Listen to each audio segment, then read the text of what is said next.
오늘 본문을 가지고 구원의 이름 예수 그리스도라는 제목을 가지고 말씀을 전가하겠습니다. 미국에 최초로 세워진 대학이 있는데 첫 번째 대학이 1631년도에 세워졌습니다. 이 대학을 세울 때에 그 모토가 뭐였냐면 진리였습니다. 진리. 그러면서 우리 그게 학교에 들어가 보면 그 입구에 어떻게 기록되어 있냐면 우리 학교는 이렇게 세워진 학교다 하면서 우리 인생과 학문의 가장 중요한 목적은 하나님과 예수 그리스도를 아는 것이다 하면서 진리에 우리 학교가 세워졌다는 것을 그 모토를 가지고 이렇게 세웠습니다. 처음에는 기독교 신앙을 전파하기 위해서 학교를 세우게 되었고 그 학교에 채용되었던 교수님 모두가 크리스찬이었고 예수님 중심으로 모든 학교가 움직이기 시작했습니다. 여러분이 잘 아는 이 학교가 바로 존 하버드가 세운 하버드 대학입니다. 그러나 여러분 이 하버드 대학이 점점 시간이 지나면 지날수록 점점 세속화되게 되었고 세속화되어 있는 그 모습을 너무나 안타깝게 여겼던 그 당시에 청교도 지도자였던 코던 매더가 부유한 영국의 상인에게 좀 투자를 좀 해달라 해서 두 번째 대학을 세우게 됩니다. 두 번째 대학이 1701년도에 미국이 세워지게 되는데 그 대학교가 1718년도에 이제 이전되게 되었고 그 기부한 사람의 이름을 이렇게 해서 예일 대학교라고 세우게 됩니다. 이 하버드 대학이나 예일 대학교는 여러분 잘 알다시피 지금도 세계 최고의 대학이고 그리고 그들이 첫 번째 미국에 처음으로 청교도들이 들어왔을 때 영국에서 메이플로 타고 왔을 때에 거기에서 학교를 세워서 후학을 이렇게 양성을 하고 또 기독교 중심으로 말씀 중심으로 세우기 위해서 세운 대학이었습니다. 그러나 첫 번째 세웠던 이 하버드 대학과 예일 대학교가 시간이 지나면 지날수록 세속화하게 되었고 이제는 그 가운데 사실 이 예일 대학교도 입구에 들어가면 그 학교의 모토가 뭐냐면 빛과 진리입니다. 그러니까 이 첫 번째 대학인 하버드 대학이 점점 세속화되는 그 모습을 보면서 그들이 1701년도에 세웠는데 우리는 빛이고 말 그대로 우리는 빛이고 진리이기 때문에 어둠 가운데 있는 것이 아니라 우리는 빛 가운데 살아야 된다는 것을 그 모토를 가지고 학교를 세우게 됐습니다. 근데 시간이 지나면서 점점 이 두 학교가 점점 세속화되게 됐고 더 이상 이렇게 해서는 안 되겠다 싶어서 장로고 신학자들이 말 그대로 신자들이 중심으로 교회 학교를 하나 또 세우게 되는데 이 학교가 1890년대 이전되면서 150주년이 되었는데 네 번째 대학입니다. 여러분이 잘 아는 프린스턴 대학으로 이 프린스턴 대학도 최고의 대학입니다. 석학 위에 석학, 박사 위에 박사 있는 데가 바로 프린스턴 대학이 유명합니다. 그러니까 그만큼 다 기독교 중심으로 말씀 중심으로 세워지게 되는데 이 학교들이 점점점 시간이 지나면 지날수록 세속화되고 무늬만 기독교 학교이지 더 이상 이제 그 가운데 진리는 사라지고 복음이 사라지는 학교가 되어버렸습니다. 여러분 한 목사님이 한 번 한국에 오셔서 저도 보스턴에서 오신 목사님하고 프린스턴이나 이렇게 하버드 대학에서 대학원 공부하신 목사님 몇 분을 만나셔가지고 이런저런 이야기하면서 한 목사님이 이런 이야기하는 거예요. 목사님 나는 일주일에 한 번씩 프린스턴 대학원에 신학교 있습니다. 아직도 프린스턴 대학원에 가서 제가 말씀도 전하고 또 일주일에 한 번씩 복음을 전하러 간다는 그 대학교에 아니 신학교인데 무슨 복음을 전하냐고. 그 목사님이 하시는 말씀이 뭐냐면 무늬만 신학교이지 그들 가운데 복음이 없다는 거죠. 신학생들이고 신학은 배우고 있지만 신의 학문 하나님의 말씀을 배우고는 있지만 그들 안에는 뭐가요? 예수가 구주라는 것이 없기 때문에 이 목사님이 일주일에 한 번씩 꼭 가서 그들에게 복음을 전하고 온다는 이야기를 들었을 때 충격을 받았습니다. 오늘날 기독교나 이름을 가지고 있지만 지금 현실은 기독교가 본질에서 많이 이탈되는 현상이 보여지고 있습니다. 가장 먼저 많이 이탈한 현상이 있다면 예수 그리스도 유일한 주님, 성경의 진리, 이 말씀을 진리 그대로 받아들이고 믿고 살아가는 것이 아니라 예수 그리스도 외에는 구원이 있다는 것을 예수 밖에나 예수 안에도 그렇게 주장을 하고 있습니다. 구원이라는 것은 유일하신 하나님을 믿는 것이 아니라 예수 그리스도 내 구주를 믿는 것이 아니라 산이 있으면은 산 정상에 올라가서 수많은 길이 있잖아요. 갈림길이 있는 것처럼 수많은 갈림길로 등산해서 정상에 올라가서 만나는 것처럼 구원의 길도 수많은 갈림길이 있어서 올라가면 우리는 하나고 다 만나게 될 것이다. 그래서 구원은 유일하신 하나님이 아니라 다른 길로도 갈 수 있다고 주장하고 있습니다. 이것을 여러분이 잘 아는 종교다원주의입니다.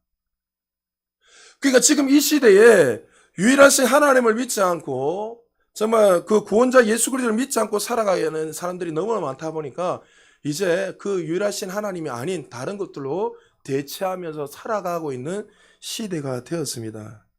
어떤 종교다원주의자들은 우리 기독교에 대해서 이렇게 이야기합니다. 기독교는 너무 배타적이다. 좀 부드럽게 복음을 전할 때도 좀 부드럽게 좀 해라. 예수 그리스도가 유일하신 하나님이라고 말하지 말고 다른 나라에 가서 복음을 전하더라도 그 나라 종교를 인정해주라. 인정해주고 그들의 신성을 인정해주고 그들이 믿는 그 수많은 신들 중에서도 우리는 한 신이라는 것을 인정해주라. 그러면 얼마나 기독교가 더 발전할 것이고 또 복음이 들어가는데 얼마나 쉽지 않겠는가. 너희 기독교는 너무 배타적이고 너무나 좀 우리가 볼 때 답답하다 이렇게 말할 때가 너무나 많이 있습니다. 오늘날 수많은 사람들이 유일하신 하나님이 아니라 다른 것들을 통해서 예수를 찾고 구원자를 찾고 있는 시대가 되었습니다. 팀 켈러라는 저자의 책들을 여러분 한번 기회가 되면 꼭 찾아서 좀 한번 읽어보십시오. 이분이 좀 이렇게 깨어서 좀 많이 책들을 통해서 많이 이 시대를 깨우는 사람인데 팀 켈러가 최근에 탈기독교 시대 전도라는 책에서 그는 이렇게 말하고 있습니다. 우리는 그리스도인이 된다고 해도 사회적으로 아무런 유익이 없는 새로운 시대에 접어들었다.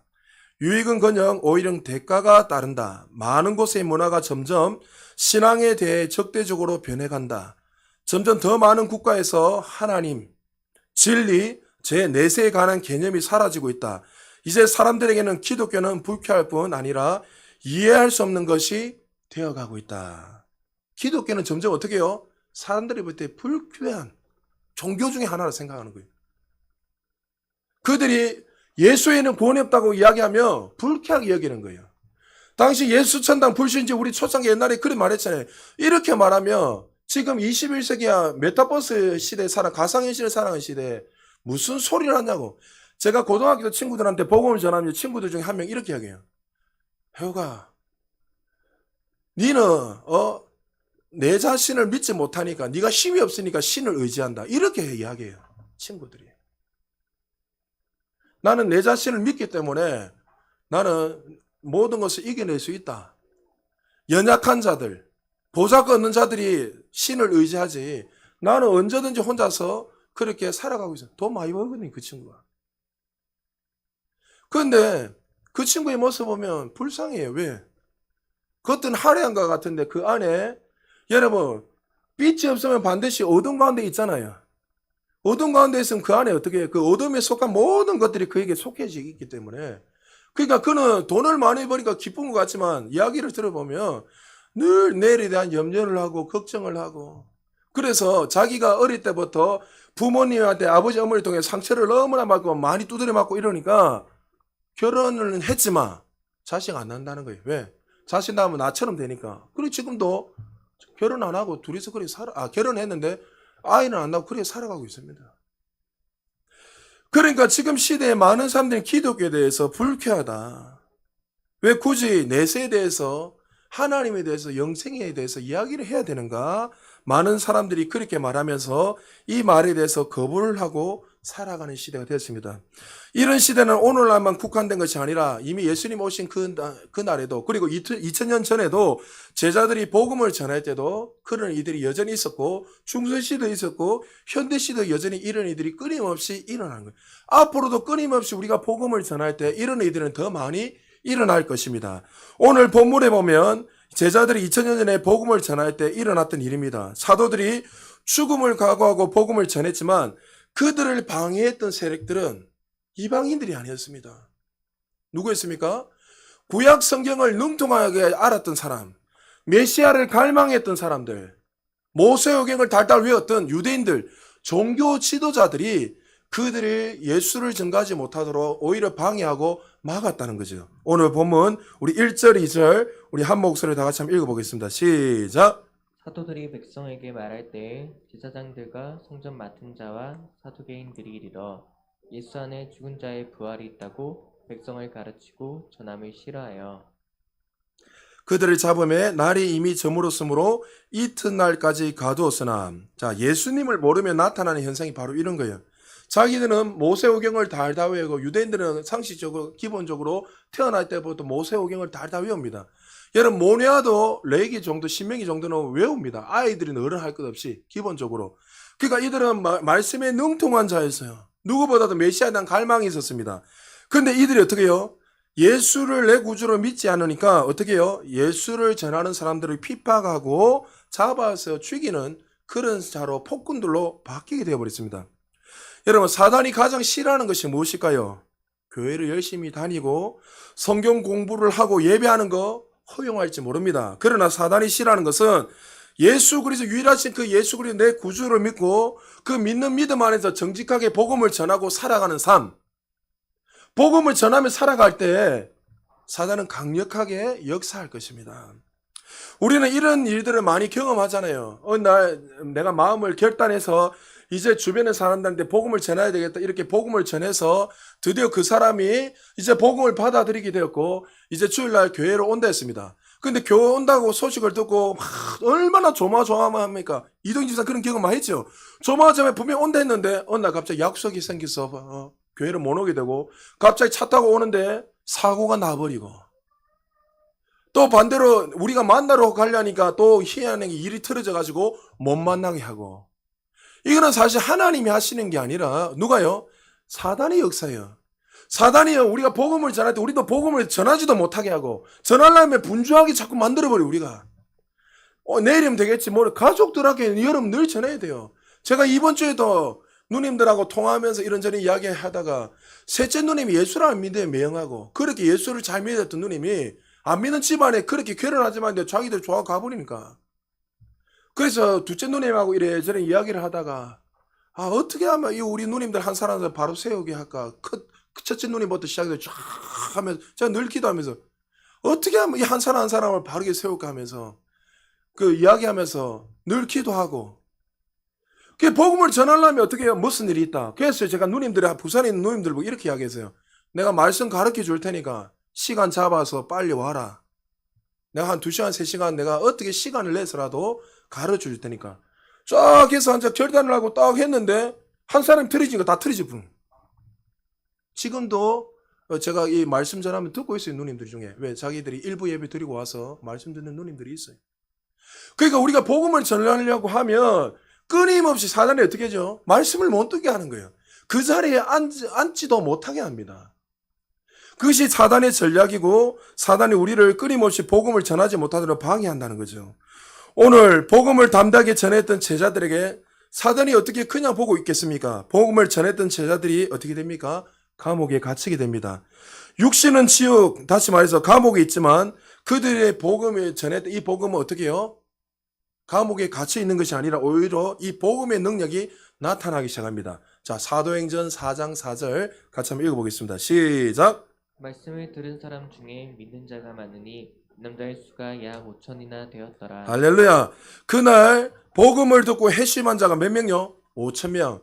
그때 나이 많은 사람들, 어린아이들, 여자들은 숫자를 다 뺐습니다. 그러니까 학자들이 그때 회심한 사람이 2만 명 이상이 될 것이다. 이렇게 추측하고 있습니다. 그러니까 최소한 10,000명 이상은 됐단 말이죠. 우리가 작게 잡아도. 여기 있는 사람들은 남자들만 이렇게 했기 때문에 그러니까 남자만 5,000명이면 그 따라하는 무리들이 얼마나 많겠습니까? 엄마도 있을 것이고 또 누나도 있을 것이고 또 나이 드신 부모님이 있을 것이고 다행히 있단 말이죠. 2만 명이 그 당시에 회심했습니다. 한번 생각해 보십시오. 당시에 지금처럼 우리 현대 사회처럼 마이크도 없어요. 스피커도 없어요. 그런데 여러분 그 2만 명만 딸랑 모였겠습니까? 많은 사실 예루살렘에 그 무리 어마어마한 숫자들이 모였을 거예요. 어마어마하게.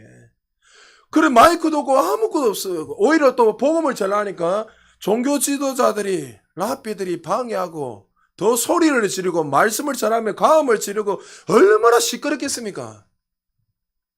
그런데 2만 명이 회심하는 역사가 일어났어요. 여러분 이게 복음의 능력이에요. 할렐루야. 복음은 능력이 있기 때문에 생명의 역사가 있기 때문에 기대되고 속삭여도 역사가 일어나는 거예요. 할렐루야. 여러분들이 아무리 화려한 말을 가지고 해서 복음을 화려하게 한다고 해서 지식을 많이 가지고 있는데 전한다고 역사가 덜 일어나던가요? 그러니까 말씀 그대로 예수님의 유일하신 구원자입니다. 이 말 한마디 해도 생명의 역사가 일어나는 거예요. 복음은 이런 능력이 있는 거예요. 할렐루야. 근데 우리는 어떻게 자꾸 내가 지식이 부족해서, 내가 언변이 약해서, 제자들은요, 보십시오. 못 배운 사람들이에요. 누가 여기서 학벌이 뛰어난 사람이 누가 있습니까? 잘난 사람 없습니다. 그런데 그들은 어떻게 해요? 그들은 감옥에 갇혀있지만 갇히기 전에 전했던 이 복음의 역사가 강력하게 임함으로 말미암아 그들이 놀라운 정말 핵심하는 역사들이 일어났다는 거죠. 저와 여러분들이 정말 만나는 사람들마다 복음을 전할 때 이런 역사가 일어나기를 좀 축복합니다. 중국의 한 목사님의 간증입니다. 이 목사님 원래 목사가 되기 전에 여러분 잘 알다시피 공안이었습니다. 공안은 우리 한국 사람들에게는 잘 알다시피 경찰이잖아요. 경찰 중에 높은 간부 위치에 있었습니다. 여러분 이전에 지금은 좀 덜하지만 지금도 다른 나라에서 중국에 가서 복음 전하면 잡혀갑니다. 거기에 있는 사람들이 정해준 거기에서 복음을 전하는 건 괜찮아도 그 사람들이 복음을 전하는 나라에서 인정해주는 사람들이 복음을 전하는 건 괜찮지만 다른 나라의 사람이 와서 복음 전하면 잡히더라 합니다. 그래서 저도 몇 년 전에 상해 갔을 때 그게 선교사님 제보 하는 말이 목사님 너무나 죄송하다고. 목사님이 복음을 거기서 강단에 서서 설교하면 목사님도 잡혀가고 여기 문 다 닫혀버린다. 그래서 그냥 앉아서 뒤에서 앉아서 괜찮다고 상관없으니까. 그래서 그때 은혜를 참 많이 받은 기억이 나는데 이분도 경찰 일을 하다가 어떤 일을 하냐면 예수 믿는 사람들 잡아서 수많은 사람들을 감옥에 넣었던 분이었습니다. 그런데 참 하나님이 놀랍게 역사하셔서 딸이 먼저 예수를 믿게 되었고 이어서 아버지가 예수를 믿게 되었습니다. 그러니까 예수를 만나게 되니까 이 복음을 경험하니까 견딜 수가 없는 거예요.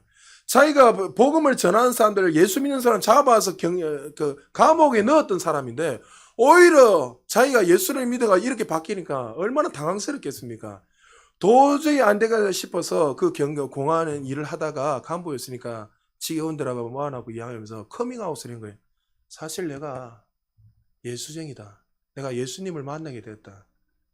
동료들이 깜짝 놀라기 시작한 거예요. 그래서 자기보다 더 높은 간부가 이렇게 이야기하는 거야. 너 그 말 하지 마라.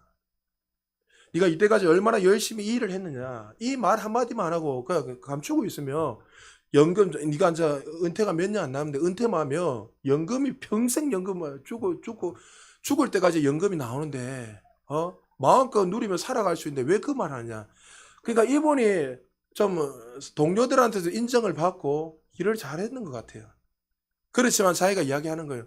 내가 만난 예수 그리스도가 너무나 크기 때문에 나는 더 이상 그렇게 할 수 없다. 그리고 나서 그분이 거기서 사임을 하고 신학교에 들어가서 목회 길을 걸어갔습니다. 그런데 참 하나님이 놀란 일은 뭐냐면 신학을 준비하면서 옆에 한 청년을 만났는데 이 청년이 누구였냐면 자기가 공안 일 할 때 잡아서 감옥에 가던 아이였네. 근데 같이 앉아가지고 공부를 하고 있으니 얼마나 기가 차겠습니까? 둘이 쳐다보면서 참 그때 내가 너무 미안하다니까 옆에 잡혀 들어갔던 이 청년이 아닙니다 하면서 서로 어떻게 해요? 복음을 이렇게 신학을 졸업하고 지금까지도 목회를 아름답게 잘하고 있다는 거예요. 이게 복음의 능력이에요. 원수들도 어떻게 해요? 바꾸는 그는 복음의 능력. 여러분 무엇이 이렇게 변화시킬 수 있는 능력일까요? 복음이 도대체 무엇이기에 사람들을 바꾸어 놓겠습니까? 베드로가 이렇게 말합니다. 사도행전 4장 10절입니다. 우리 같이 한번 읽어볼까요? 시작. 너희와 모든 이스라엘 백성들은 알라. 너희가 십자가에서 못 박고 하나님이 죽은 자 가운데서 살리신 나사렛 예수 그리스도의 이름으로 이 사람이 건강하게 되어 너희 앞에 섰느니라. 아멘. 예수님의 십자가의 복음, 죽은 자 가운데 살리신 이 복음, 그 부활의 복음, 그 예수 그리스도의 그 이름이 너를 구원케 하시고 너를 건강케 하는 이 복음, 이 복음을 경험하게 되니까 베드로도 어떻게 해요? 변화되고. 베드로가 그 복음을 경험하니까 이 복음의 기쁜 소식을 들으니까 그 인생도 새로워지게 된 거예요. 여러분 사실 베드로가 이런 사람이 아니었잖아요. 예수님이 십자가 진다 할 때 가장 먼저 앞서서 십자가 지시면 안 된다고 소리 지던 사람이었습니다. 예수님이 십자가 지실 때 예수님을 저주하고 도망갔던 사람이 베드로였습니다. 그런데 이 베드로가 죽음 가운데 살아나신 이 예수 그리스도를 만나는 그 순간, 이 예수님이 우리의 구원자는 것을 그가 깨닫게 되는 순간 어떻게 해요? 외치지 않고는 견딜 수 없는 거예요. 누가 복음을 전할 수 있죠? 예수님을 만난 사람이 복음을 전하는 거예요. 할렐루야. 여러분 주님 만났습니까? 여러분 만났는데 여러분 한 주 동안 사시면서 정말 주변의 사람에 정말 복음을 전하지 않았다면 정말 여러분 진작 여러분 자신을 돌아보셔야 돼요. 여러분 하나님 돈 많이 벌으라고 여러분 부르신 거 아니에요. 여러분 돈은 그냥 복음을 위해서 하면 따라오는 거예요. 여러분 할렐루야. 이미 우리 안에 있다면 할렐루야. 근데 우리는 자꾸만 어떻게 해요? 물질을 많이 벌면 내가 주님 위해 살겠다. 참 그것도 귀한 말이죠.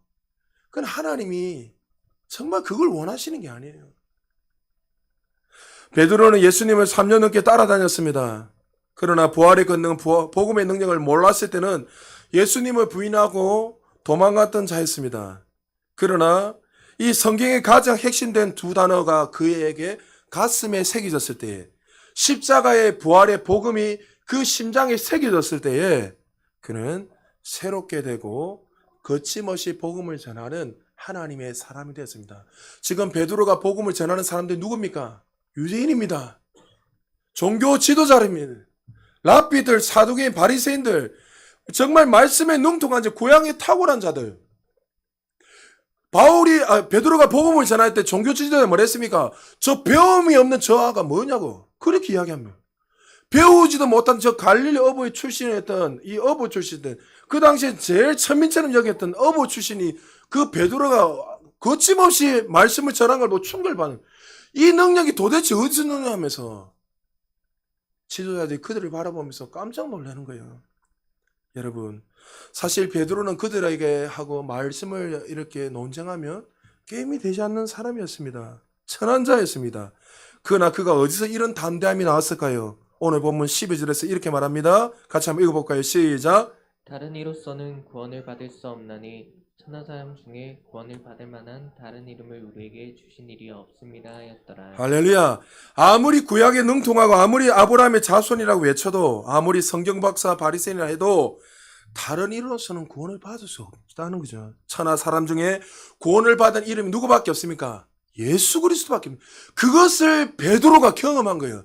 창조주 하나님을 만난 거예요. 할렐루야. 여러분 능력은 다른 게 아니에요. 지식, 지혜 이거 아니에요. 여러분. 내가 만난 예수 그리스도를 그대로 전하면 되는 거예요. 많이 이야기할 필요 없어요. 내가 만난 예수 그리스도. 정말 죄인, 영원히 죽을 수밖에 이 죄인들이 주님의 사랑과 은혜 때문에 주님을 만나게 되고 그것을 그냥 그대로 전하면 되는 거예요. 화려한 단어 필요 없습니다. 제 주변의 목사님 중에 말을 얼마나 잘하는 사람이 있다고요. 얼마나 언변이요. 와, 도대체 저런 언변은 어디서 나오는 정도로 그냥 황금의 혀입니다. 황금의 입. 말하면 막 다다다다다다다다다 감히 막 이렇게 말하지 못할 정도. 근데 부끄럽지만 복음 전해라면 그 배운 뜻 지식으로만 이야기해요. 내가 만난 예수 그리스도가 아니라. 베드로 짧았습니다. 가방끈도 짧았고 아무것도 볼품없는 사였습니다. 예수님을 부인하고 도망갔던 사람이었습니다. 그러나 그는 내가 만난 그 예수 그리스도 창조주 하나님 만났을 때 그가 복음을 전했을 때 그 복음의 능력이 그를 통해서 놀랍게 역사하기 시작했다는 거죠. 여러분 사도 바울도 이렇게 말하고 있습니다. 고린도전서 2장 2절 같이 한번 읽어볼까요? 시작. 내가 너희 중에서 예수 그리스도와 그 십자가에 못 박히신 것 외에는 아무것도 알지 아니하기로 작정하였습니다. 할렐루야. 내가 예수 그리스도와 십자가 외에는 모든 것을 배설물로 여겼다. 베드로가 여러분 이렇게 말하는 건 좀 이해되지만 왜요? 베드로는 평생 어부였고 천한 신분이었고 그런 자니까 그렇게 이야기할 수 있지만 여러분 바울이 누굽니까? 이스라엘의 3대 학파 중에 가말리아 학파의 최고의 수지자입니다. 가말리아가 죽으면 자기가 최고의 랍비가 되어서 정말 모든 사람들 앞에 존경을 받는 종교 지도자가 될 수 있는 그런 탁월한 사람입니다. 그런데 이 바울이 뭐라고요? 내가 가진 모든 지식은 배설물이다. 오직 십자가 외에 이 부활의 복음 외에는 아무것도 아니라는 것을 그가 외치고 말하고 있습니다. 자, 빌립보서 3장 8절에도 동일한 말하고 있습니다. 같이 한번 읽어볼까요? 시작. 또한 모든 것을 해로 여김은 내 주 그리스도 예수를 아는 지식이 가장 고상하기 때문이라. 내가 그를 위하여 모든 것을 잃어버리고 배설물로 여김은 그리스도를 얻고. 할렐루야. 예수 그리스도를 따라가는 삶이 아는 것이 가장 뭐요? 최고라는 거야. 할렐루야. 여러분도 이렇게 되시길 축복합니다. 모든 것을 배설물로 여기고 모든 정과 육을 십자가에 못 박고 예수 그리스도만 쫓았던 사람이 바울이었습니다. 이것이 복음의 능력이요 십자가 부활의 능력이라는 사실을 믿으시기 바랍니다. 이것은 사실 베드로와 바울로부터 온 것이 아니죠. 이미 누가 이 이야기를 하셨습니까? 이미 예수님이 오셔서 이 이야기를 하셨습니다. 요한복음 14장 6절입니다. 같이 한번 읽어볼까요? 시작. 예수께서 이르시되 내가 곧 길이요 진리요 생명이니 나로 말미암지 않고는 아버지께로 올 자가 없느니라. 할렐루야. 다른 설명할 필요 없어요. 내가 유일한 길이라는 거예요. 종교다원주의자들처럼 수많은 정상에 올라가는 구원받는 길에 수많은 길이 아니라 오직 예수 그리스도에는 없다는 거예요. 예수님도 오셔서 유일한 길이다. 너희들이 예수 외에는 나로 말미암고는 아버지께로 갈 수 없다. 유일한 길이 바로 예수 그리스도라는 것을 말씀하고 있다는 거죠. 사랑하는 여러분, 많은 사람들은 기독교에 대해서 온리 지저스 하며 그들이 너무나 배타적으로 이야기합니다. 예수님만이 유일한 구원자라고 말하면 그들은 기독교는 사랑이 없다고 이야기합니다. 아닙니다. 여러분, 진리는 그렇게 말하지 않습니다. 진리는 예수 외에는 하나님께 구원의 길은 예수밖에 없다고 분명하게 말씀합니다. 여러분, 이 시대 사단의 최고의 전략이 무엇일까요? 예수 그리스도만이 유일한 구원자가 아니라 예수 그리스도는 수많은 신들 중에 한 신이라고 많은 사람들에게 유혹을 하고 이야기합니다. 여러분, 우리 중고등부 아이들, 청년들 학교에서 다니면 공부할 때 뭐랍니까? 진화론 배우잖아요. 맞죠? 하면은 이전에 제가 이야기 들었어요. 내가 알기로는 영성이었던 것 같은데 학교 선생님이 집사님이 전화가 왔다는 거예요. 그 진화론 이야기하니까 우리는 진화론이 아니고 창조론이잖아요. 하나님이 이 땅을 만드셨습니다 하니까 선생님이 뭐 이상하게 쳐다보더라는 거예요. 이 모든 마음을 누가 만드셨죠? 무슨 빅뱅 이론이 갑자기 막 뻥 터져가지고 여러분 그래가지고 뭐 해가지고 지구가 됐습니까? 창세기 1장에 뭐예요? 하나님 뭐요? 빛이 있으라 했으니까 빛이 임한 거예요. 할렐루야. 하나님의 말씀으로 모든 만물을 만드셨어요. 어떻게 여러분 아메바가 점점 진화해가지고 여러분 됩니까? 여러분 철학을 공부하면 여러분 불알론 물알론 해가지고 여러분 공부하게 됩니다. 여러분 그 미생물이 물에 떨어져가지고 나중에 햇빛을 받아가지고 여러분 그 수증기로 쫙 올라갑니다. 올라가게 되면 어떻게 됩니까? 거기에서 여러분 물이 형성되잖아요. 그 비가 떨어져요. 그런 것처럼 여러분 진화되고 이렇게 해서 불이 나오고 물이 나오고 이런 식으로 해가지고 그들은 이야기합니다. 그런데 그들이 탄소 측정을 하고 연대를 측정하면 다 엉망이에요. 자기도 그걸 알지만 왜요? 여러분 1991년도가 제가 정확히 기억이 안 나는데 진화론자하고 창조론자들이 싸웠어요. 실제로. 여러분 한번 찾아보시면 인터넷에. 그래서 진화론자들이 반박을 못해가지고 자기들 인정했어요. 근데 그거는요 안 올려놨는 거예요. 찰스 다윈이 여러분 그 책을 한번 읽어보십시오. 그가 말미에 뭐예요? 죽기 전에요 자기도 인정했어요. 그런데 우리는 왜요? 왜 많은 사람들이 그렇게 이야기하죠? 그거 가지고 돈 좀 많이 벌어먹고 살려고. 그러니까 세상의 어떤 법칙들은 자꾸 그것을 해서 창조론을 부인하고 유일하신 구원자가 예수 그리스도인 것을 부인하게 만들어버립니다. 사실 그 뒤에는 사단이 그렇게 전략을 세워서 사람들을 미혹해서 넘어지는 거예요. 그래서 여러분 우리 아이들도 여러분 어릴 때부터 창조론을 잘 가르쳐야 돼요. 할렐루야. 제가 교사 선생님들 늘 이야기하잖아요. 일주일 동안 여러분 말씀 준비하고 기도하면서 이 아이들에게 그냥 막 지식을 가르치면 안 돼요. 여러분의 생각을 가르치면 안 돼요. 아이들에게 정말 복음을 전해서 이런 상황에 있을 때 내가 타협하지 않고 어떻게 살아야 하는가, 진리 위해서 어떻게 살아야 되는가, 분명하게 선명히 가르쳐야 돼요. 그렇지 않으면 어떻게 되는지 아십니까? 이 아이들이 고등학교 졸업하는 순간에 숫자 둥 떨어나고 대학교 졸업하는 순간 이제는 세상에 향해서 다 달려나가 버려요. 아이, 목사님 좀 천천히 합시다. 목사님 너무 한가해요. 여러분, 진리를 어떻게 바꿉니까? 진리를 그대로 지키지 않으면 생과 사가 달려있는데, 죽느냐 사느냐가 달려있는데 어떻게 이 대충대충 가르치고 전합니까? 사람들은 그렇게 이야기해서 살려고 원하는 거예요. 여러분, 오래전에 마이클 홀튼이라는 교수가 그리스도 없는 기독교에서 책에서 이렇게 말했습니다.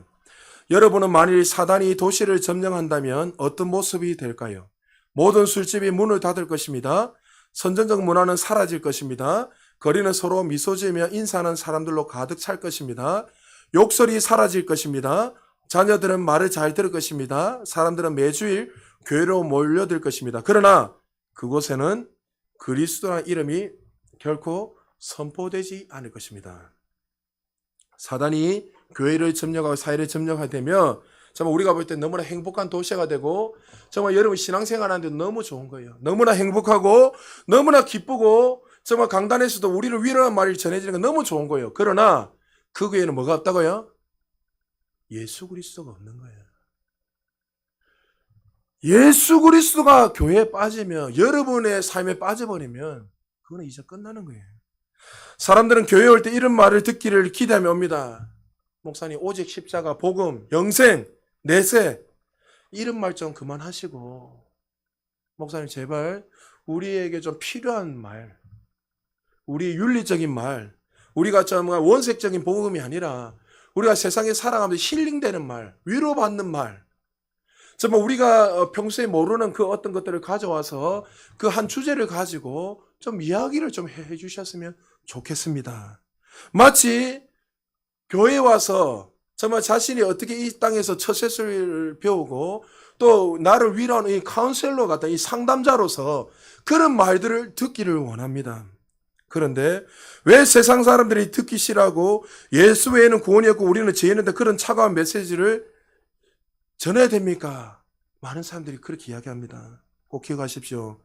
예수가 없는 복음은 기독교의 돌 하나가 무너지는 것이 아니라 전부가 무너지는 것입니다.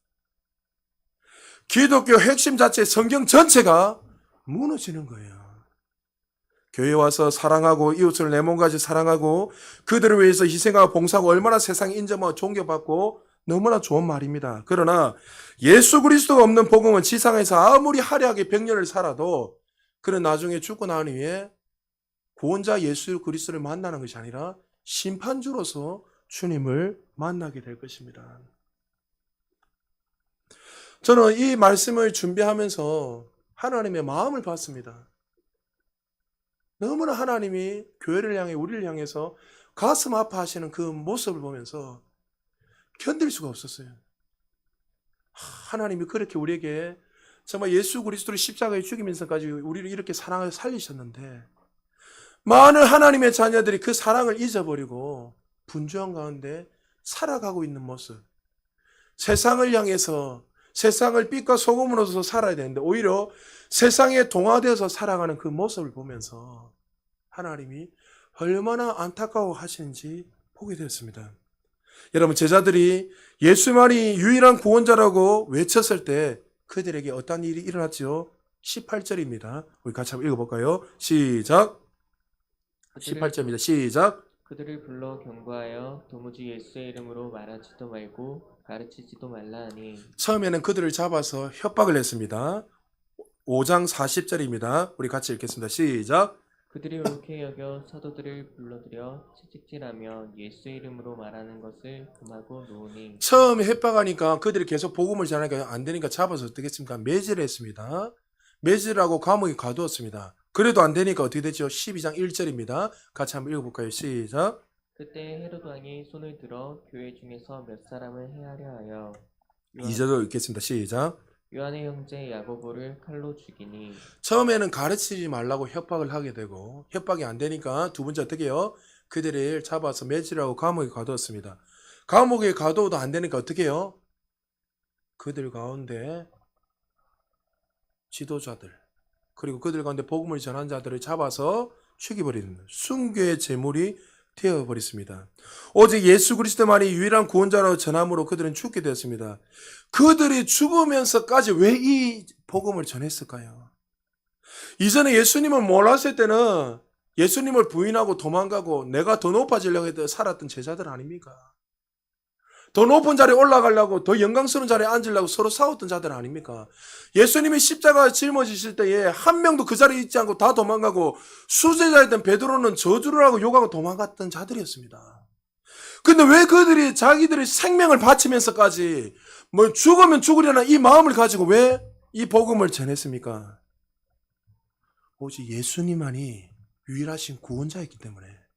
할렐루야. 오직 예수 그리스도만이 유일하신 하나님의 아들이고 우리를 구원한 분이시기 때문에 그 주님을 만났기 때문에 자신의 생명을 드리시면까지 그들은 이 복음을 위해서 살았다는 거죠. 예수 그리스도를 만나고 난 후에 베드로가 이렇게 고백하고 있습니다. 19절 20절입니다. 우리 같이 한번 읽어볼까요? 시작. 베드로와 요한이 대답하여 이르되 하나님 앞에서 너희의 말을 듣는 것이 하나님의 말씀을 듣는 것보다 옳은가 판단하라. 우리는 보고 들은 것을 말하지 아니할 수 없다 하니. 할렐루야. 내가 만난 예수 그리스도를 전하지 않으면 내가 견딜 수 없다는 거예요. 여러분, 이런 견딤이 일어나기 주님 축복합니다. 정말 주님을 만났다면 여러분 인생에 정말 분명한 목적을 가지고 살아야 돼요. 내가 정말 주님 창조자 하나님 구원자 하나님 정말 제 영원히 지옥으로 갈 수밖에 없는 이 죄인들이 영원한 생명을 얻고 나니 정말 영광스러운 그 삶을 누리며 살아가도록 우리를 부르셨는데 한 주를 살아가면서 이 복음과 아무 상관없이 살아간다면 정말 여러분들이 날마다 먹고 살기 위해서 그 일의 모든 것을 여러분이 동화되어 살아간다면 정말 예수님을 만난 사람이 맞습니까? 저는 물어보고 싶습니다. 하나님은 우리에게 그런 사람을 원하지 않으세요. 이렇게 이야기하면 많은 사람들이 이렇게 이야기합니다. 성도님들, 목사님 너무 심한 거 아닙니까? 우리도 힘들어요. 먹고 살기가 내 코가 석찬데 여러분이 구원받는 것보다 물질이 더 중요합니까? 여러분이 영원한 천국 가는 것보다 눈에 보이는 이것들이 더 중요합니까? 우리가 죽고 나면 이 모든 것은 사라질 것인데 그 은혜를 경험했다면 그 자리에서 우리는 돌이켜야 된다는 거예요. 여러분에게 선교사가 되라 목사가 되라 이야기하는 거 아니잖아요. 내가 정말 주님을 만났다면 그 주님을 위해서 모든 너희는 먼저 그의 나라 그의 의를 위해서 살아가야 되는 거예요. 할렐루야. 그것이 하나님 우리를 부르신 거예요. 자녀를 가르쳐도 주님의 영광을 위해서 가르쳐야 되고 여러분이 사업을 하더라도 이 모든 사업이 주님의 영광을 위해서 사업을 해야 되고 무엇을 먹든지 마시는 걸 교제라도 주님의 영광을 위해서 교제를 해야 되고 할렐루야. 그것이 하나님 우리를 부르신 이유가 목적이란 거죠. 오늘 이 시간에 한번 스스로 물어보십시오. 베드로가 만난 예수 그리스도, 바울이 만난 예수 그리스도와 우리가 만난 예수 그리스도는 똑같은 예수님이에요. 근데 그들은 자신의 모든 생명을 드리면서 살고 있는데 우리는 정말 베드로, 바울, 수많은 사람이 만났던 그 예수 그리스도를 만남에 불구하고 우리는 그렇게 살아가고 있는지 우리는 진지하게 한번 물어봐야 됩니다. 어떻게 보면 여러분들 가운데 사복음서에 나오는 이 12제자들보다 더 열심과 특심을 가진 자들이 많이 있을 겁니다. 그러나 정말 예수님을 만났을 때 제자들이 변한 모습을 보면서 우리 자신은 물어봐야 됩니다. 나도 똑같이 예수를 믿고 있는데 제자들이 만난 예수님을 정말 믿고 그렇게 복음을 위해 살아가고 있는가? 제가 금요일날도 이야기했잖아요. 몰라 제가 목사라서 그런지는 모르겠지만 저는 만날 때마다 다른 거는 모르겠지만 내가 만난 예수 그리스도는 늘 증거예요. 대출을 해러 갔을 때도 그 장로님이지만은 그 장로님하고 이야기하면서 이런저런 이야기하면서 제가 장로님한테 복음을 전했어요. 하나님이 행하신 일들, 하나님이 지금 이런 일을 전해주시고 이야기하니까 장로님의 눈물을 글썽이면서 목사님 내가 3,000개 한 5,000개 이상을 대출을 해줘봤는데 목사님 같은 사람 처음 봤다. 제 고등학교 때 가르쳤던 선생님입니다. 저한테는 안 좋은 추억이 있어요. 그분한테 주먹을 내가 맞았거든요. 고등학교 때. 기도 시간에 아이들 머리 잡아 당긴다고 뺨따구를 한 대 때렸어요. 되게. 그런데 그 복음을 전하니까 장로님이 가슴을 떼면서 목사님 좀 기도해달라고. 요놈 돈 빌리러 간대.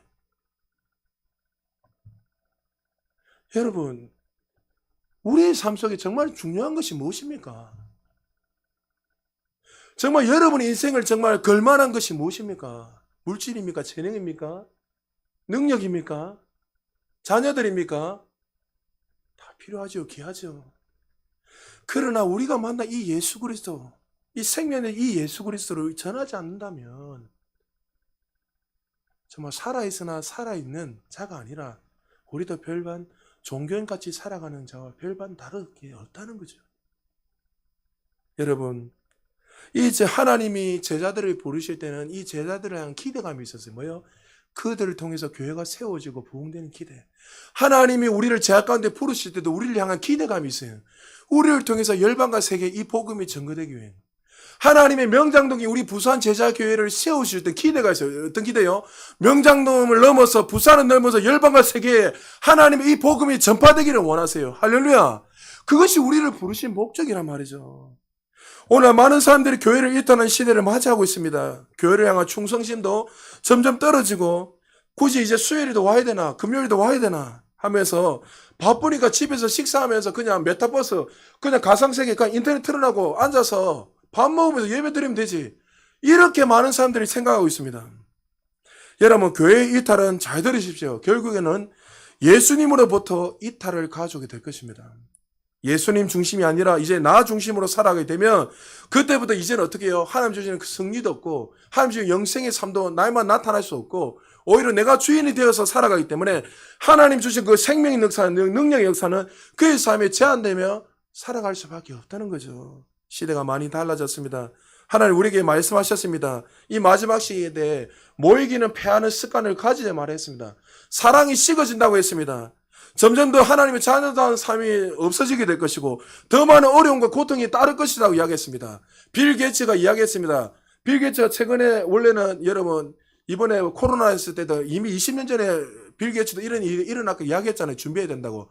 근데 빌 게이츠가 최근에 제가 신문을 보니까 이제 이거보다 더 센 것이 올 거라면서 빨리 이제 각 나라마다 이것을 준비하지 않으면 이 더 큰 어려움을 닥치게 될 것이다. 나는 그 사람의 말을 듣든 안 듣든 뭐 떠나서 분명한 건 우리가 성경에 보면은 더 어려운 일이 마지막 때 일어난다고 했으니까 분명히 일어날 거예요. 그럼 하나님 우리에게 뭐래요? 이런 어려운 가운데서 네 믿음을 보겠다 했잖아요. 여러분 그것 때문에 덜덜 떨어 이 말이 아닌 거예요. 그냥 주 안에서 살면 되는 거예요. 우리는 그냥. 할렐루야. 여러분이 한번 돌아보시면 정말 우리가 이렇게 살아갈 때 정말 내가 말씀 안에서 그리스도 안에서 날마다 기능하고 살아가고 있는가? 아니면 여전히 내가 주인이 되어서 인생을 결정하고 살아가는가? 하나님과 우리는 한 영이고 한 몸입니다. 하나님은 우리가 정말 하나 되기를 원하시고 이미 하나 되었지만 그 생각을 가지고 날마다 모이기를 힘쓰고 정말 복음을 전하는 일에 앞장서기를 원하세요. 초대교회 제자들은 이 복음을 전하기 위해서 자신들의 모든 생명을 던졌습니다. 우리가 살아가고 있는 이 대한민국에 사실 이 복음을 전하다가 돌 맞는 경우는 없습니다. 복음 전하다가 갇히고 죽는 경우는 없습니다. 그러나 우리는 어떻게 해요? 이 복음이 얼마나 귀하다는 것을 알고 복음을 전해야 돼요. 많은 교회 성도님들 이런 이야기입니다. 최근에 일어난 제가 부정적인 이야기 될 수 있으면 안 하려고 하는데 최근에 지난주에 어떤 한 집사님이 전화와서 우리 교회는 아닙니다. 전화와서 목사님 설교 한번 들어보세요. 왜요? 우리 목사님 이번 주에 그 교회 한 600명 되는 교회 부산에 그 교회 목사님이 지난주에 설교를 했는데 설교를 한번 들어봐라는 거예요. 제가 막 미치겠다 이렇게 했는데 제가 속이 상했는데 근데 설교를 40분 동안 목사님이 설교를 하는데 40분 동안 무슨 이야기냐면 인권에 대해서 동성애에 대해서 40분 동안 그 이야기만 하는 거예요. 복음 한마디도 없어요. 근데 그 목사님이 왜 그 설교를 했는가? 그 다음이 중요해요. 장로님들하고 모여가지고 당회를 열었습니다. 장로님들 이렇게 향해 목사님 보고 목사님 한 달에 한 번씩 우리도 세상 돌아가는 걸 알아야 되니까 인권에 대해서 동성애가 무엇인지 세상에 그것을 가지고 이것을 꼭 한 달에 한 번씩 전해주세요. 그래서 전한다는 거예요. 제가 울었어요. 그 목사님 교회 쫓겨나기 싫으니까 장로 말 듣고 전하는 거예요. 여러분 잘 들으십시오. 저는 여러분에게 저를 이렇게 높여달라 한 적 한 번도 없어요. 저는요, 하나님이 가라면 갑니다. 하나님이 내 아버지시고 내 주인이시지. 여러분의 막 마음껏 하겠다 이거 아니에요. 무슨 문제지요? 그렇게 하니까 장로님을 눈치 보니까 강단에서 마음껏 설교할 수 있겠습니까? 여러분 눈치 보면 설교하니까 진리가 나오겠습니까? 설교하면서도 진리는 여러분 어떨 때는 아픔이 오잖아요 우리한테. 진리를 전하면 어떨 때는 내가 하지 못하니까 그게 찔린단 말이죠. 어떨 때는 분노도 일어나고 다행히 일어난단 말이죠. 그러니까 이제 더 이상 그걸 못하니까 결론은 누가 죽는 거예요? 여러분이 죽는 거예요. 저도 강단에서요, 복 받으세요. 사랑합니다. 얼마든지 할 수 있습니다. 저도 그거 할 수 있어요. 근데 그 이야기를 듣는 순간에 제가 그 집사님이 하시는 말씀이 교회 떠나고 싶다는 거예요. 그래도 제가 그 이야기 했어요. 끝까지 그 교회에서 기도하고 그 장로님을 위해서 교회를 위해서 목사님을 위해서 기도하는 그런 사람이 되라고. 여러분 지금 시대가 이렇습니다.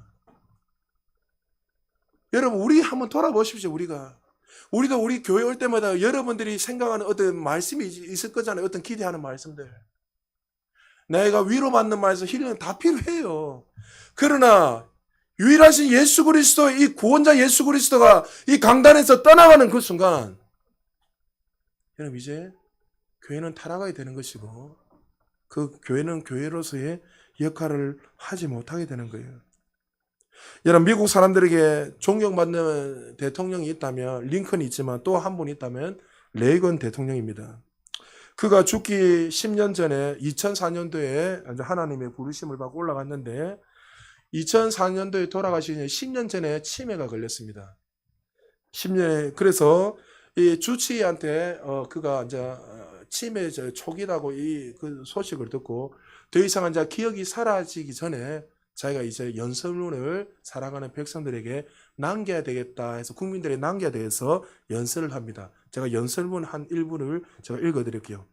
친애하는 국민 여러분, 최근에 저는 치매에 걸렸다는 소식을 들었습니다. 저는 지금 평안합니다. 저는 하나님이 이 땅에서 나를 부르실 마지막 날까지 지금처럼 늘 그랬던 것처럼 살아갈 것입니다. 제가 대통령으로 여러분들을 섬길 수 있었던 영광을 주셔서 감사합니다. 하나님이 나를 부르실 그 날이 언제인 줄 모르지만 그 날이 올 때 나는 우리나라를 사랑하는 마음으로 이 땅을 떠날 것입니다. 하나님의 축복이 함께 하시기를 바랍니다. 너무나 솔직한 고백이고 솔직한 대답입니다. 하나님이 주신 영원한 생명이 있었기에 이 땅에서 기쁨으로 살았고 죽음의 문턱 앞에서도 두려움 없이 그는 서 있었던 대통령입니다. 그리고 살아있는 동안 하나님 주신 그 은혜에 감사하며 살았던 대통령이 바로 여러분이 잘 아는 레이건 대통령입니다. 레이건 대통령이 2004년에 죽고 그 죽었을 때 더 놀란 사실은 아들이 그 아버지를 사랑하는 마음으로 추모했던 그 추모사가 더 많은 사람들에게 울림을 주고 있습니다. 그가 이렇게 말했습니다. 저는 마이클 레이건입니다. 아들이 추모사하는 겁니다. 여러분들은 저희 아버지를 대통령으로 알고 계시지만 저는 아버지로 알고 있습니다. 아버지는 저를 1945년도에 입양했습니다. 아버지는 평생 한 번도 제가 있을 때나 없을 때나 저를 입양한 사실을 사람들에게 언급한 적이 없습니다. 아버지는 제 삶의 순간마다 소중한 모든 것을 다 주었습니다. 아버지는 저에게 많은 선물을 주었습니다. 말도 주고 차도 주었습니다. 그러나 아버지가 나에게 준 가장 위대한 선물은 1988년도에 하나님의 사랑과 예수님을 가르쳤습니다. 아버지가 아들에게 줄 수 있는 선물 가운데 이보다 더 위대한 선물은 없었습니다. 저도 제 아들과 딸에게 아버지에게 동일한 선물을 주는 것을 영광으로 생각합니다. 이제 아버지는 하나님과 함께 계십니다. 저는 아버지에게 이렇게 약속하고 싶습니다. 아버지, 저도 언젠가 천국에 갈 것입니다. 그때 우리는 하나님 앞에서 다시는 치매가 없는 천국에서 수많은 천사들과 성도들과 함께 춤출 날이 올 것입니다. 제 아버지 로이드 레이건을 여러분들과 함께 나누게 되어서 영광입니다. 여러분, 한 사람이 세상에서 줄 수 있는 최고의 선물이 무엇입니까? 우리가 호흡하는 마지막 날까지 전해야 할 것이 무엇입니까? 오늘 예수님의 제자들이 생명을 바쳐서 이 복음을 전했던 것처럼 이 복음을 정말 우리도 경험했다면 우리도 이 진리의 복음을 전해야 되지 않겠습니까? 사단이 정말 이 제자들을 육신을 고통주고 죽일 수 있을지는 모르지만 이 복음의 능력은 오히려 어떻게 해요? 예루살렘을 덮고 열방과 세계를 변화시키는 그런 놀라운 역사가 일어나게 됐고, 그리고 저와 여러분 2000년까지도 지금도 저와 여러분이 그 복음으로 말미암아 구원받는 그 놀라운 기쁜 소식을 체험하게 되었다는 거죠. 여러분, 복음은 능력입니다. 이 사회를 변화시키기는 정말 사회 제도를 바꾼다고 해서 사회가 변화되는 게 아니에요, 여러분. 여러분의 자녀들에게 정말 높은 위치까지 가르친다고 해서 그 아이가 세상의 성공자가 되는 게 아니에요. 진정한 성공, 사회를 변화시킬 수 있는 능력은 오직 예수 그리스도 유일하신 그 복음, 구원, 예수 그리스도 그 구원밖에 없다는 거예요. 그 생명이 죽었던 자가 살아날 때에 그 인생은 변화가 일어나고 사회는 변화되는 거예요. 사회 성도 여러분, 지금 우리가 1월 달부터 6월 달까지 정말 지내면서 정말 2022년이 지났습니다. 오늘 7월 첫째 주는 맥주 감사주일입니다. 여러분 6월 달 동안 있으면서 한번 여러분 진지하게 한번 물어보십시오. 나는 얼마나 많은 자들에게 복음을 전하며 살아가고 있었는가? 혹시 여러분 한 명이라는 영혼을 전도하지도 못하고 한 명의 사람들이 복음을 전하지 못하고 살아가고 있다면 진지하게 한번 여러분 물어보셔야 돼요. 2000년 전에 만난 이 제자들이 예수 그리스도와 우리가 만난 이 예수 그리스도와 정말 동일하신 예수님이 맞는지, 정말 맞다면, 내가 구원의 은혜를 누리고 있다면 그렇게 살아서는 안 된다. 돌이켜야 되는 거예요. 여러분, 그렇게 살지 못하다면 오늘 회개하고 그 자리에서 돌이키시길 주님 축복합니다. 그런데 여러분의 삶을 통해서 하나님이 그 예비하신 그 축복들, 그 은혜들 뿐만 아니라 많은 영혼들이 돌아오게 될 거예요. 제가 청년들한테 이야기하잖아요. 여러분, 결혼하기 전에 부모님들 예수 안 믿으면 전화해라고. 결혼하고 나면 전화하기 더 희박합니다. 정말 어렵습니다. 그래도 같이 살고 있을 때 어머니, 아버지, 자녀, 또 동생들, 형제들한테 전화할 수 있는 거지. 떨어지면요, 전화하기 너무 힘들어요. 저도 우리 누님 지금, 셋째 누님, 1년에 전화 한 번 할까 말까 합니다. 다 먹고 사기 바쁘니까. 그럼 누님 보고 어떤 날 한번 전화 오면, 누님 그렇게 살면 안 되죠. 울어요. 왜? 그 안에는 복음이 있기 때문에. 왜? 어릴 때부터 예수님을 만났기 때문에. 그런데 그 환경을 탓하면서 교회를 안 가는 거예요. 자기 자녀들 다 가는데. 누님 보고 그렇게 살면 안 된다고 이야기해도 안 되는 거예요. 그래도 어떻게 해요? 전해야죠. 우리 집에서 예배 드리면 누나들 막 다 오래 앉아서 마치 왜 막 하면서.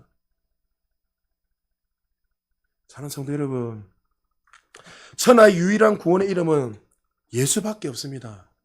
할렐루야. 그 좋으신 하나님을 우리는 만났잖아요. 그러면 이게 짐이 되어서는 안 돼요. 이건 짐이 아니에요, 여러분. 여러분 지금 설교를 해서 그렇지, 내가 막 정죄감 받는 거고 이게 말하는 게 아니에요. 내가 정말 그 주님 만나면 너무 그 기쁜 소식을 경험했다면 이 기쁜 소식을 전하는 건 당연한 거예요. 여러분, 정말 이제 상반기 끝나고 이제 하반기를 향해서 이제 7월 달에 새로 시작하잖아요. 3, 4분기 시작되잖아요. 이번 주부터 다시 한번 복음 한번 전해보세요. 제가 말했잖아요. 복음 전하기 힘들면 저를 연기시켜 주세요. 같이 가서 제가 전해드릴게요. 어렵지 않습니다. 여러분, 한 주 동안 또 사시면서 하나님께서 주신 이 복음의 간격이 기쁨이 넘쳐서 정말 주변에 많은 자들이 복음을 전하고 또 여러분들 그 영혼들의 가슴에 품고 정말 날마다 전진해서 나를 통해서 여러분의 가족들과 또 주변의 이웃들이 예수를 믿게 되고 열방과 세계가 우리 부산 제자의 교회를 통해서 놀라운 변화가 또 놀라운 부흥의 역사가 일어나기를 주님의 이름으로 축복합니다. 우리 말씀을 생각